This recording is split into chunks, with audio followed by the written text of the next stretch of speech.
Hello Internet, Neil Flewster, Senior Product Manager here with Polycom, and I'm joined by Simon Dudley of Excession Events. Now Simon, we've known each other, we met probably about 14, 15 years ago, when yes, you were supplying video conferencing equipment to me, and I've been stalking you since you then started on your career and changed to move to the States, and I've been stalking you on sort of social media.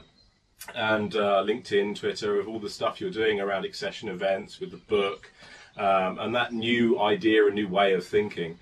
And there was a recent blog post you put up on LinkedIn about one of our products, and big smile came on my face. Great, Simon's had a look at one of our products. Let's see what he has to say. And as I started reading down the article, the colour started draining from my face. Our Centro products, our new RealPresence Centro product, didn't kind of quite meet your expectations from what I read. So it was something that got me. And then suddenly a couple of weeks later, I was back on LinkedIn and I saw then another document that said that as facts change, you change your mind. So I really just wanted to get you on and just find out your thoughts and what happened and what changed. Sure. Well, Neil, firstly, thanks for having me on the show. Secondly, when I first saw the Centro, I saw it on the internet, right, as I'm sure almost everybody does, and I thought, what is this thing? I mean, I've been involved in video conferencing since 1992, and this product was very out there, and I thought, I don't understand that this is where the market's going at all. So, frankly, I thought, well, I'll rip into it and see what happens. And I probably upset more than just you, because a few of the guys at the Austin campus read it and said, you got it wrong, come and see it. So I did.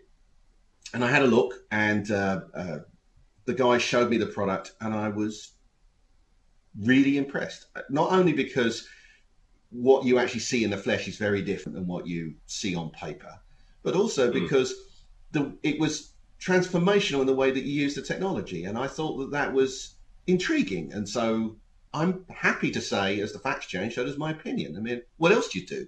There's dogma otherwise.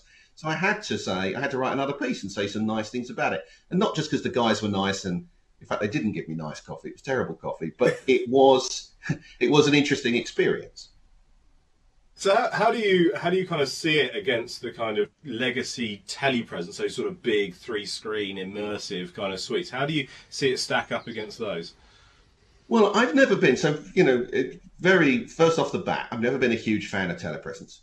I think that the cost is very high. Yes, there's a small niche where it's useful, but there's some human factors issues with it. Like, it's very hard to actually have a conversation with the people who are in the room with you, because they're like over here, it's hard to have that conversation.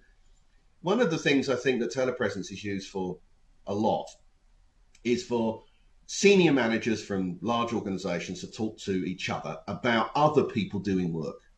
And I saw the Centro and realized that there's none of this head swiveling thing, the sort of game of tennis that you get with normal video conferencing, or the look down the hallway type effect you get with telepresence. There was this sense that you could have a conversation with people either in the room or not in the room, and you didn't notice after a while. I also noticed that you could have either large groups of people, because it would switch the camera or give you an effect where you didn't even know where they were. Yeah. Or you could look at them across the room and you very quickly forgot that they were either in a call with you or they were in the meeting room with you. I mean, I've said for a very long time, the video conference, to be successful, the technology needs to go away to the point where people forget that they're in a video conference. And I must say, I thought the Centro for groups did a better job than any other product I've seen for a very long time. Interesting. So you mentioned the camera technology there. Obviously, we have the sort of 360-degree panoramic. So there is no escape from the room. You can't sort of hide there sitting on your phone. But obviously, it's great when you want to kind of stand up or move around, and the fact that it can track you around the room. How did you feel on that? Do you feel it was intrusive, or was it sort of quite natural in the way it was tracking? Well, it's interesting. In my experience, a lot of ladies will say, oh, I don't like being on camera. And a lot of men are like, oh, I don't care about that. And it's not true. The men are actually often more intimidated by being on camera. I've often said that the best mute button in a video conference call ever is a moving camera to look at you. I mean, it's like a gun looking at people, and they're just stunned. If they're not used to the technology, they're stunned. Where, because of the Centro uses a mirror system, and as you suggest, the camera is everywhere, it's also nowhere as a result. There's no sense of it looking at you specifically. And I think that a lot of users will find that less intimidating. I mean, once you get used to it, right? You and I are used to being on video all the time. Don't care about camera, being honest. But for many users, you've got to get past that. And that takes dozens, maybe hundreds of hours of experience. If you don't like it in the first half dozen hours, you're not going to get to the 100th hour to get to that point. So I like that. And I like the fact that because the way the camera technology worked, you could also put 2 people in the room and 2 at the other.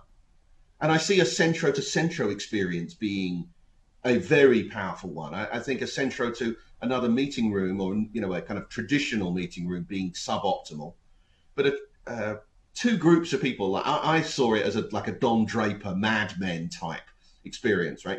People brainstorming around an idea in one meeting room and brainstorming around the same idea in another meeting room, and there could be 3 people in one room and 10 in the other. And I think that would be a really interesting way of using the technology. And the cameras just go away. It was really rather clever the way that it did the switching, and it would start zooming in on the right people, and you could zoom in on the whiteboard, and users didn't have to worry about, if I press the LAM button, I almost said, that dates me somewhat, but you know what I mean? There's that sense of it just got on with it. I like that. Great. Well, it's been great having you on, and I'm so pleased, as I say, when the colour restored to my face when I read your second blog post on LinkedIn. And it's been great having you on here. I will continue to follow on with what's going on with Excession Events and the stuff that you're doing. And it would be great to get you back on again when you've had a chance to. We get you back down to Austin, and I'll get the team to show you some of the other cool stuff, and maybe we can get you on to have a chat about that. That would be great, Neil. Thanks very much, and I appreciate you getting me involved in the show. Lovely. Thanks, Simon.